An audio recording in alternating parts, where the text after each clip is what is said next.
This is Community Service Radio, and you're Russ Martin. I'm Russ Martin, yes, sir. And you're Jackie Smith. I am. And by the way, we are at 406 Pop Avenue. Yeah. And this is Pop Street Music Academy, is it not? Yes. And you are Jackie Smith, the instructor here? This is, I'm the instructor. And you were telling me, before we get started, I want to make sure that everybody knows that. Now, you have a couple of degrees, like 3 degrees in different... 3 degrees in music. In music. And 2 of them are vocal performance, and 1 of them is a vocal pedagogy degree. And it's a master's in vocal pedagogy, which is everything about the instrument. I'll help you not trash your voice. And I'll help you trash your voice in a less harmful way. If you need to. Yeah. Yeah. So if anybody needs any coaching, you can help them now? Yeah, especially lessons. Yeah. What are your hours here again? Generally my hours are from Sunday through Wednesday, 12 o'clock till 9 o'clock. 12 noon till 9 p.m. Yeah. Correct? Okay. Yeah. And then you just call. What's the phone number here? Should we put that out there? Yeah, we should plug that. Plug that in there. 502-713-0003. Again, 502-713-0003. Give me a call. Yeah, do that, everybody. By the way, I'm a student here myself. Yes, he is. I take the vocal instructions. And Jackie, I've learned to read music since I was here. You're pretty I'm good, not too. very fast at it, but I can read music now. I was on my bucket list, and I've always wanted to do that, so here I am. Isn't that awesome? I've done it. So come on, anybody out there that's interested in music. We'll fulfill your bucket list. That's right. Well, Jackie will fulfill your bucket list. So, yeah. Jackie, what else are we going to talk about tonight? Oh, let's just, where were we at? Dinner? We were talking about dinner? Yeah, we were going to go to dinner. Where are we going? I haven't. know. We've No. gone to Cracker Barrel. We've gone to the Mexican place over here on Charlestown Road. Yeah, we did go to that. You know, it's at, look what time it is. It's getting kind of late for We're Mexican. probably I don't know. have to find something open. I mean, Sellersburg, you know. Waffle House is open 24/7. We can I love go there. Waffle House. I love Waffle House. See, we've got it. Done. Wasn't that great? Settles that. Yeah. Hey, what did you think about the debate? You know what? I missed it. That's when I was. I saw it. You've got to see it. You tell me. I've been hearing a lot about it. I understand Trump said, that's because I'm smart, right in the middle of not paying any federal income taxes. And he did. And he is smart. And he pays, but he only pays, he does his legal paperwork, and he only pays what he has to pay. And he gives a lot away. And that is the smart way to handle your taxes in the IRS. So if anybody else out there's got the same issues with people not paying federal taxes, it's not that he doesn't pay federal taxes. Oh, he pays. Yeah, that's right. He pays what he owes. Yeah. And I understand that in real estate, there's lots and lots of different regulations back and forth. Yeah. To where you sometimes get out of it because you lose so much. Yeah. And I guess that's one of the things he does take advantage of, right? Yeah, so let's look at me, for example. And me. You too. I lose a lot, so I have write-offs.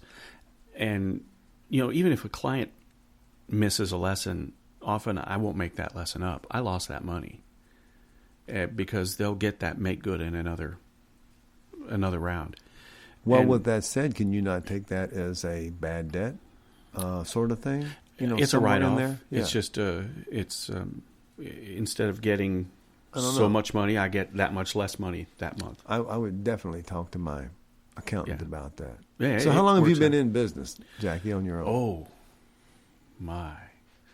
I'd say for teaching singing and other instruments, mostly singing, for teaching and theory, I'd say since about 1989. Wow. That's just the singing stuff. I'm also an engineer, an electronics engineer, really a broadcast engineer. And that's been a lot of fun, which is kind of what we're doing right here, in a way, right? Yeah. Now, you've taught in universities as well, right? Yes, I have. That was a lot of fun. The only problem with teaching in the university setting is there's politics. Oh, I knew that was coming. And you know how it is. Politics is not fun. I know that I've been operating a business myself for 22 years. I'm in the trucking industry. Mm-hmm. I own and operate R.A. Martin Transport out of Louisville, Kentucky. Ooh. And I noticed that it seems like you have a big customer of some sort. Yeah.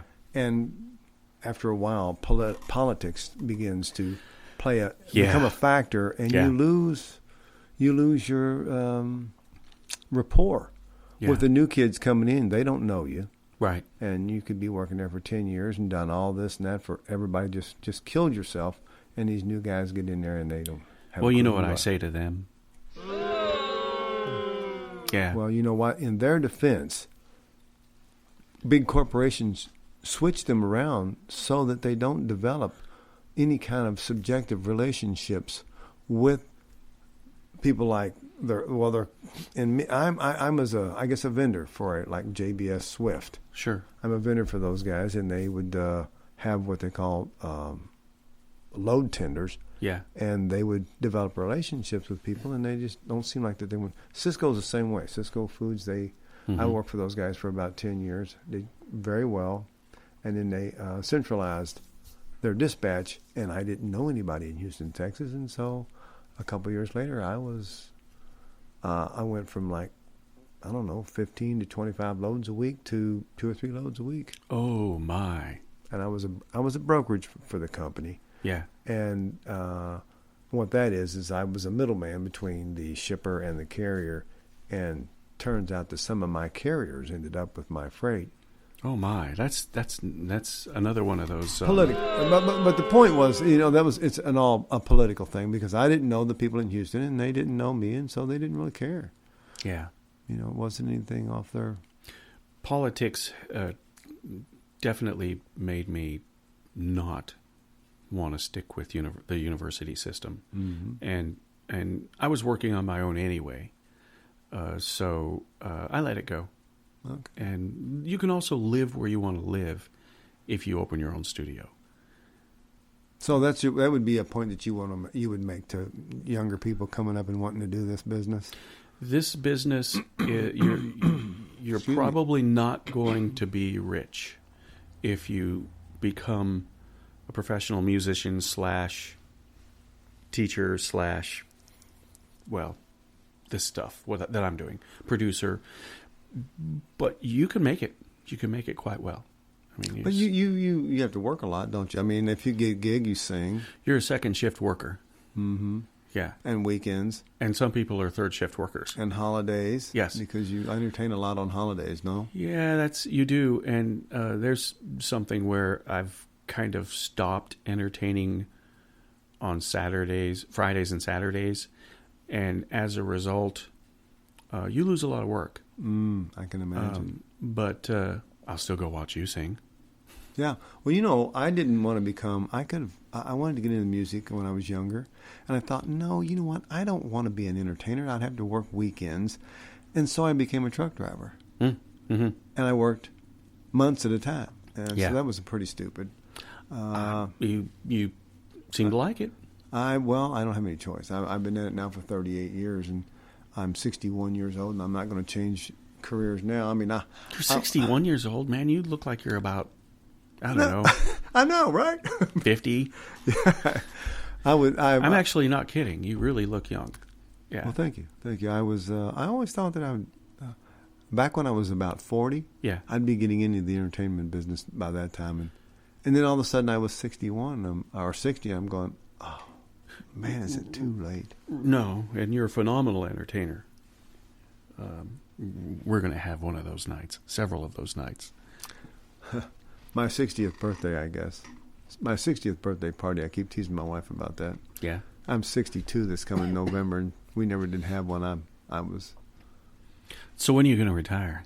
70? I'm going to retire. 65. Probably sometime after Denise does, or certainly around the time she does. Well, she's pretty eligible. She's going to be eligible soon, right? No.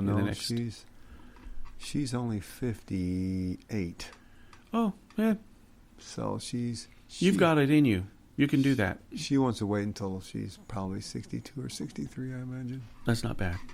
Well, by that time I'll be like 67 or 68. Yeah. Well, let me see. 63. I'm 4 years older than she is, so I'll be 60. Did I say? Have I said go Trump yet? No. Go Trump. Go Trump. That's right. Yeah. Okay. So cool. Bummed that Tim couldn't come tonight. It's Yeah, Tim Retallick should have been here. But what was he doing? He had some classes, some computer classes that he had designated tonight for he work. Didn't think we were going to be here. Well, while in his absence, what do we have here? Well, Dangerous, Subversive Heresies, the book. It's absolutely amazing. And I agree. Did you know that I have 2 signed copies? I need to get mine signed, don't I? One of them's at home in a safe, and one's here in a safe. Clear my throat in the microphone. I'm sorry. Apologize. That's okay. I'll hang on.